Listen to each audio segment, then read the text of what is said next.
ప్రస్తుతం ఇక్కడ 20,000 ఉద్యోగాలు ప్రకటించాలని చెప్పేసి చాలా మంది నిరుద్యోగులు ఈ రోజు రోడ్డు మీద బైఠాయించినటువంటి పరిస్థితి. ప్రస్తుతం మనతో పాటు ఇంద్రనాయక్ గారు ఉన్నారు. ఇంద్రనాయక్ గారు చెప్పండి, 5,000 నోటిఫికేషన్ కూడా ఇప్పటి వరకు కూడా ఇవ్వలేనటువంటి పరిస్థితి, మరి అవన్నీ ఇస్తారా లేకపోతే ఏంది మీ ఫైనల్ డిమాండ్? ఒకటే 5,000 ఉద్యోగాలు ఇస్తే రేవంత్ రెడ్డి గారు రోజు దగ్గర పెట్టుకోవాలి. ఎందుకంటే మేమందరం కూడా కాంగ్రెస్ పార్టీ వస్తే ఉద్యోగాలు వచ్చి నమ్మిన వ్యక్తులం కాబట్టి ఆ 5,000 ఉద్యోగాలు ఇస్తే రేవంత్ రెడ్డి ప్రభుత్వానికి రోజు లెక్క పెట్టుకోవాలి. 19,000 ఉద్యోగాలు ఇస్తే రేవంత్ రెడ్డి గారికి మేమే ఇక్కడే పాలాభిషేకం చేస్తాం. లేకపోతే మాత్రం రేవంత్ రెడ్డి ప్రభుత్వానికి దగ్గర పడ్డది. ఆ రోజు మీరు ఏమన్నారు? అసెంబ్లీ సాక్షిగా ఎలక్షన్ మేనిఫెస్టోలో 2 లక్షల ఉద్యోగాలు మెగా డిఎస్సి జాబ్ క్యాలెండర్ ఇస్తారన్నారు. ఇలా నిరుద్యోగులు అందరూ కూడా అశోక్ నగర్ లో దిల్సుఖ్ నగర్ లో ధర్నాలు రాస్తారోకులు చేస్తున్నారు. మరి ఇలా ఎందుకు మాట్లాడతారు? కనీసం ఒక ఎమ్మెల్సీ అయినా ఒక ఎమ్మెల్యే అయినా ఒక మంత్రి అయినా మాట్లాడుతున్నా మా గురించి అంటే ఇది ప్రజా ప్రభుత్వమా పనిమాల ప్రభుత్వమా? ఇలా ఇంతమంది నిరుద్యోగులు కోసపడుతున్నారు, ఆవేశపడుతున్నారు, ఆక్రందన పడుతున్నారు. కనీసం ఒక్కరైనా మాట్లాడారా? ఈ ప్రజా ప్రభుత్వం కానీ పనిమాల ప్రభుత్వం ఇది గుర్తుపెట్టుకోవాలి. ఎందుకంటే మేమంతా మంది బాధపడుతున్నప్పుడు కనీసం ఒక్కరైనా మా దగ్గర చర్చలకు రావాలి. కానీ చర్చలు రాని ప్రభుత్వం, నిరంకుశ ప్రభుత్వం ఏంటంటే ఇలా కాంగ్రెస్ ప్రభుత్వం. ఇలా నేను నల్గొండలో అంటుండే 70,000 ఉద్యోగాలు ఎవరికి ఇచ్చిన ఉద్యోగాలు? నీకు దమ్ము ధైర్యం ఉంటే అశోక్ నగర్ లో దిల్సుఖ్ నగర్ లో వేదిక తీసుకొని రా, నువ్వు ఆ చర్చలు తీసుకొని రా. ఎందుకు అబద్ధాలు ఆడుతున్నావు? ఒక ముఖ్యమంత్రి స్థాయిలో ఉండి కూడా ఇన్ని పచ్చి అబద్ధాలు ఆడుతున్నావు. ఇలా మీకు ముఖ్యమంత్రి తగివేనా? ఇలా ఇట్లా మాట్లాడడం కరెక్ట్ కాదు. మీరే ఉంటే శ్వేతపత్రం రిలీజ్ చేయండి. కానీ ఇలా అబద్ధాలు ఆడి మధ్య చేసి మాడికాయలు పూసి ఇలా నిరుద్యోగులు వాడుకునే ప్రయత్నం మాత్రం ఈ కాంగ్రెస్ పార్టీ నాయకులు చేయొద్దని చెప్పి మేము నిరుద్యోగుల తరఫు నుంచి మాట్లాడుతున్నాం. బల్మూర్ వెంకట్, రాహుల్ గాంధీ వచ్చిండు, ప్రియాంక గాంధీ వచ్చిండు, మరి ఇంతమంది వచ్చారు. ఈ బల్మూర్ వెంకట్, కోదండరామ్ సార్ గారు, ఆకురి రియాజ్, మురళి వీళ్ళందరూ కూడా పదవులు వచ్చిందా పెదాలు మూసుకోపోయినాయి. ఇలా పదవులు వచ్చినాయి. ఇలా ఒక ఎమ్మెల్సీ వచ్చింది, ఒకరి ప్రభుత్వ విప్ వచ్చింది. అద్దగి దయాగారు మాట్లాడతలేరు. ఆ రోజు ఉద్యమాలు చేసిన నేను అన్ని చేసిన మరి ఇలా పిల్లలందరూ ఉద్యమాలు చేస్తుంటే మీరు ఎక్కడ పడుకున్నారు? సోయి లేదా మీకు? ఇలా ఏం మాట్లాడుతున్నారు మీరు అందరూ? కనీసం మాట్లాడుతున్నారు ఒక్కరైనా? కాబట్టి వాళ్ళందరూ కూడా జాగ్రత్తగా చూసి మా గురించి మాట్లాడాలి. లేకపోతే మాత్రం ఆ పార్టీ ఈ పార్టీ అని చెప్తే మాత్రం మీ వీపులు విమానం మొత్తం మోగిస్తామని చెప్పి నిరుద్యోగం గురించి మాట్లాడుతున్నాం. నువ్వు ఒళ్ళు పరిస్థితి ఏం చెప్తావు? వాపుని చూసి బల్బ్ అనుకుంటే తప్ప మాదా వాళ్ళదే కదా. వాపుని చూసి బల్బ్ అనుకుంటారు వాళ్ళు. ఇలా ఇంతమంది నిరుద్యోగులు కొట్లాడుతుంటే ఎవరు చెప్పిస్తారా? ఇంతమంది ఎందుకు వస్తారు బయటికి? ఒకసారి చూపిన కెమెరా వెనక ఎంతమంది ఎందుకు వస్తారు? ఒకసారి పైన చూపెట్టు. ఇంతమంది నిరుద్యోగులు కూడా కనబడుతుంటే వీళ్ళు ప్రతిపక్ష పార్టీలు చెప్పిస్తారు, ఆ పార్టీలు చెప్పిస్తారు. సిగ్గుండాలి ఆ మాట చెప్పడానికి. ఏ పార్టీలు చెప్పారు? వాళ్ళ కడుపు కోత, వాళ్ళ ఆక్రందన ఆవేశం గురించి బయటకు వచ్చి కొట్లాడుతారు. కానీ ఇలా మీరందరూ కూడా ఇలా రంగు ఇలా ఏదో పార్టీ చెప్పి ఇలా మీరు మాస్తే మాత్రం బాగుండదని చెప్పి ప్రభుత్వాన్ని చెప్తున్నాం. చెప్పండి అన్న, ఏది 19 రోజుల నుంచి మీ పోరాటానికి ప్రభుత్వం ఎందుకు స్పందిస్తలేదంటే? అన్న, నెల రోజుల నుంచి మేము పోరాటం చేస్తూనే ఉన్నాం. అయినా రేవంత్ రెడ్డి గారు నిన్న సిగ్గు లేకుండా నల్గొండ మీటింగ్ లో 70,000 ఉద్యోగాలు ఇచ్చినా అంటున్నాడు. ఆయనకు మదం ఎక్కినదా, మతి స్థిమితం పోయినదా? అసలు ముఖ్యమంత్రి అనే విషయం మర్చిపోయిందా రేవంత్ రెడ్డిని అడుగుతున్నా. రేవంత్ రెడ్డి గారు, మీరు తెలంగాణ రాష్ట్రానికి ముఖ్యమంత్రి అన్న విషయాన్ని మీరు మర్చిపోయారేమో. ఒక్కసారి గుర్తు చేసుకోండి, సిగ్గుచేటిది. అసెంబ్లీ సాక్షిగా మీ డిప్యూటీ సీఎం గారు 16,000 ఉద్యోగ భర్తీ మేము చేశామని చెప్పేసి మీరు అఫీషియల్ గా మీరు రిలీజ్ చేశారు. అది మీరు నల్గొండ వెళ్ళేమో 70,000 ఉద్యోగాలు ఇస్తున్నామంటున్నారు. ఇది ఎక్కడి సిగ్గుచేటండి? ఏమన్నా కామన్ సెన్స్ ఉండి మాట్లాడుతున్నారా మీరు? ఏమనంటే నోటిఫికేషన్ ఇస్తుంటే నిరుద్యోగులు వద్దని చెప్పి ఈ నిరుద్యోగులు నోటిఫికేషన్ ఇవ్వద్దని చెప్పడానికి వచ్చారా? ఏ నోటిఫికేషన్ ఇచ్చారు మీరు? మీ ప్రభుత్వం ఏర్పడినాక ఏ నోటిఫికేషన్ ఇచ్చింది? జీవోలు తీసుకొస్తారు. ఆ జీవోలు ఎందుకు తీసుకొస్తారో వీళ్ళకి అర్థం కాదు. వీళ్ళ ప్రభుత్వం ఏర్పడినాక 2024లో జీవో తీసుకొచ్చిండు. జీవో తీసుకొస్తే యావత్ తెలంగాణలో ఉన్న నిరుద్యోగులందరూ నోటిఫికేషన్ రాబోతుందేమో, నోటిఫికేషన్ ఇస్తారని చెప్పేసి అందరం ఎక్కడికెక్కడ స్టడీ హాల్లో కూర్చొని చదువుకున్నాము. కానీ 2024 నుంచి 2026 వరకు ఒక్క నోటిఫికేషన్ రాని జీవో ఉంటే ఎంత, ఊడితే ఎంత? అండ్ మరి ఇప్పుడు నెల రోజుల నుంచి ఎందుకు స్పందిస్తలేరు? ఎందుకంటే బల్మూర్ వెంకట్, అద్దంకి దయాకర్ వీళ్ళందరూ ఉన్నారు కదా, మరి కలిసే ప్రయత్నం. బల్మూర్ వెంకట్ ని అద్దంకి అసలు మేము వెళ్తుంటే వీళ్ళు పారిపోతున్నారు. దొంగలు ఏముంటారు? దొంగలు పోలీసులు చూసి దొంగలు పారిపోయినట్టు మేము నిరుద్యోగులం పోతుంటే ఈ కొడుకులు కొడతారేమో అని చెప్పేసి ఎక్కడికెక్కడ పారిపోతున్నారు. గతంలో ఇదే కాంగ్రెస్ ప్రభుత్వము ఈ కాంగ్రెస్ ప్రభుత్వంకి నిరుద్యోగులు గెలిపించారు. వాళ్ళు కాంగ్రెస్ ప్రభుత్వం ఏర్పడిన వెంటనే ఇది నిరుద్యోగుల ప్రభుత్వం అని చెప్పారు. మరి నిరుద్యోగుల ప్రభుత్వం నిజంగా అయితే మరి నిరుద్యోగులు వెళ్ళి కలిసి మాట్లాడినప్పుడు వాళ్ళు కలిసి సమాధానం చెప్పాలి కదా. ఈ డోర్ నుంచి నిరుద్యోగులు వస్తుంది, ఆ డోర్ నుంచి పారిపోయే పరిస్థితి ఇది కాంగ్రెస్ ఎమ్మెల్యేలకు ఉన్నది. వాళ్ళు ఏం చెప్తలేరన్నా? వాళ్ళు అసలు ఇప్పుడు వాళ్ళ ఏమాత్రం అవగాహన లేని మినిస్టర్లు, ముఖ్యమంత్రులు వీళ్ళు గాంధీ భవన్లో సమోసాలు అమ్ముకునేటోళ్ళు, బిస్కెట్లు, వీళ్ళకి తినడానికి బిస్కెట్లు లేవు, కనీసం కొబ్బరి బండ తాగడానికి లేదు. మేము ధర్నా చౌక్లో ధర్నా పెట్టిన రోజు మేము కొబ్బరి బండ తీసుకొచ్చి ఇచ్చినాము. అలాంటి వాళ్ళని తీసుకొచ్చి ఎమ్మెల్యేలను, మినిస్టర్లను చేస్తే ఏమైతుంది వీళ్ళతోటి? ఫైనల్ గా చెప్పేది ఏం లేదన్న. తెలంగాణ రాష్ట్రంలో మీరు చెప్పినట్టు 1,90,000 ఖాళీలు లేని మీరే చెప్పారు. అందులో అఫీషియల్ గా మీరు జాబ్ క్యాలెండర్ రోజు ప్రకటించిన రోజు 30,000 ఖాళీలు లేరు.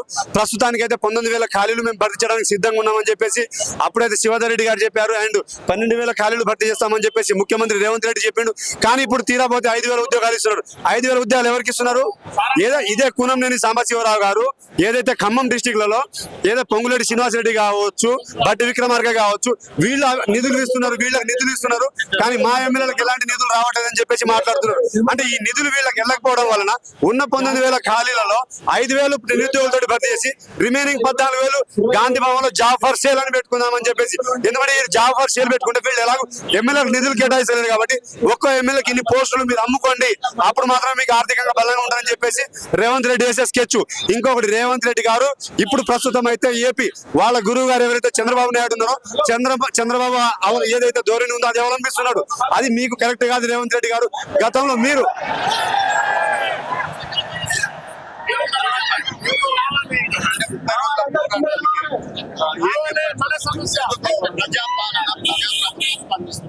ఇది ప్రజాపాలన. రేవంత్ రెడ్డి గారు పొద్దున్న లేసే ప్రజాపాలన అని చెప్తా ఉంటారు.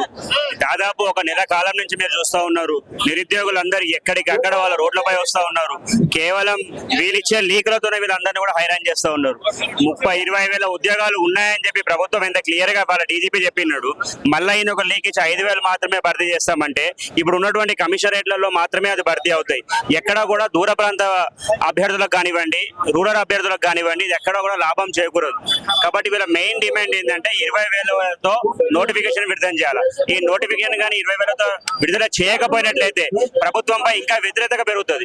ఈ వ్యతిరేకత కేవలం హైదరాబాద్కో లేకపోతే కొత్తపేటకో సికింద్రాబాద్కో మేడ్చల్కో మల్కాజిగిరికో ఆగిపోదు. దాన్ని పరిపూర్ణంగా పూర్తిగా ఇవన్నీ కూడా ప్రాబ్లం అవుతుంది. కాబట్టి లాస్ట్ ఆసిఫాబాద్, ఆదిలాబాద్, అటువైపు మహబూబాబాద్ ఇవందరూ కూడా రూరల్ ప్రాంతాలు కూడా అందరూ కూడా ప్రాబ్లమాటిక్ గా ఫేస్ అవుతారు. కాబట్టి ఇప్పటికైనా ప్రభుత్వం దిగవచ్చి వీరి యొక్క న్యాయపరమైన డిమాండ్ కేవలం మీరు ఏమడుగుతా ఉన్నారు, మీరు ఇస్తానటువంటి 20,000 ఉద్యోగాలకి నోటిఫికేషన్ ఇవ్వమంటారు. దీన్ని ఇవ్వకపోయినట్లయితే ఇంకా పెద్ద ఎత్తున ప్రజా వ్యతిరేక పోరాటాలు అవుతాయి. నిరుద్యోగులు అందరూ కూడా ఇంకా పెద్ద ఎత్తున లక్షలాది మంది రోడ్లపైకి వస్తారు. కేవలం ఓన్లీ పోలీస్ అభ్యర్థులు మాత్రమే దాదాపు 14 లక్షల మంది హైదరాబాద్ లో ఉన్నారు. కేవలం ఇక్కడ ఒక 2-3 వేల మంది మాత్రమే ఉన్నారు. ఒకవేళ 1,00,000 మంది కానీ రోడ్లపైన వచ్చి సమ్మింపజేస్తే సెక్రటేరియట్ నడుస్తుందా లేకపోతే ఇంకేమైనా నడుస్తుందా అని చెప్పి వీరు కేవలం ప్రజాపాలన ఎట్లయితే అంటున్నారు, ప్రజల వద్దకు పాలన, ప్రజల చేత పాలన అని ఇంతమంది లక్షలాది నిరుద్యోగులకు అన్యాయం చేసి వీళ్ళ కోసం ఏమాత్రం కూడా మంచిది కాదు. సో ఖచ్చితంగా ప్రభుత్వం దిగి వచ్చి వాళ్ళ ఒక ఇది చేసుకుంటే 110% అది బెటర్ అవుతుంది.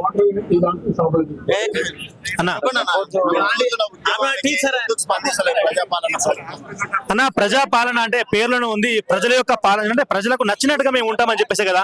మరి మేము గత 20 రోజుల నుంచి ఇదే గడ్డలో మేము మోకాళ్ళ మీద కూర్చొని అర్జించి, సార్ మాకు కొంచెం న్యాయం చేయండి, 5,000 ఉద్యోగాలు అయితే మాకు ఉద్యోగాలు రావు, మాకు ఉన్నటువంటి 19,000 మొత్తం భర్తీ చేయండి అని చెప్పేసి మేము హార్నిచల్ ఇక్కడ మేము ఇక్కడ రోడ్డు మీద కూర్చొని మేము మొత్తుకుంటుంటే ఒక్కసారి కూడా మా గురించి స్పందన లేదు. అంటే మేము ఎంత అంటే ఇంకా ఎవరికి చెప్పుకోవాలి మా బాధ ఇంకెవరికి చెప్పుకోవాలి? సో ప్రభుత్వం మనకి సకాలంలో స్పందిస్తే, ప్రభుత్వం సకాలంలో స్పందించి మనం ఎవరి దగ్గర పోం కదా. సో కాబట్టి ఈ ప్రభుత్వం తక్షణమే స్పందించి మా యొక్క చిన్నపాటి డిమాండ్ అన్న, ఇది పెద్ద గొంతమ్మ కోరిక కాదు. ఏంటంటే 5,000 ఉద్యోగాలు వస్తే కనుక గ్రామీణ ప్రాంతంలో ఉన్నటువంటి మెరిట్ అభ్యర్థులు కూడా ఉద్యోగం రాని పరిస్థితి. కాబట్టి మాది చాలా ధర్మమైన డిమాండ్, ఇది న్యాయబద్ధమైనది. మాకు వెంటనే తక్షణమే 19,000తో భర్తీ జరగాలి. అండ్ కానిస్టేబుల్ కి వయోపరిమితి అనేది 36 సంవత్సరాలు ఇవ్వాలి. అండ్ ఎస్ఐ 30 సంవత్సరాలు ఇవ్వాలి. నేను రేవంత్ రెడ్డి గారికి ఒకటే మాట అంటున్నాను, ప్రతిసారి ఏమంటానంటే ఈ ప్రజాపాలన మీరు మీ యొక్క సమస్యలు మాకు స్వేచ్ఛగా వినిపించవచ్చు, మేము అరెస్టు చేయమన్నాడు. అవునా కదా? స్టార్టింగ్ లో ఏమన్నాడు, నిరుద్యోగుల వల్లనే నేను గద్దెక్కినా అన్నాడు. నిరుద్యోగుల వల్లనే నాకు 10 వచ్చింది అన్నాడు. మరి నిరుద్యోగులు నువ్వేం న్యాయం చేస్తున్నావు అన్న? బుద్ధునోడు ఎవడైనా కూడా మాకు ఉద్యోగాలు వద్దు అని రోడ్ ఎక్కుతారా అన్న? దేశంలో ఎక్కడైనా ఉందా ఇది? ఉద్యోగాలు కావాలని ఎక్కుతాం కదా. సో కాబట్టి కాబట్టి తక్షణమే మా యొక్క న్యాయబద్ధమైన డిమాండ్ ని నెరవేర్చాలని చెప్పేసి మేము కోరుకుంటున్నాం అన్న. కూడా మాట ఇచ్చారు కదా. అవును. చూసేలేదు.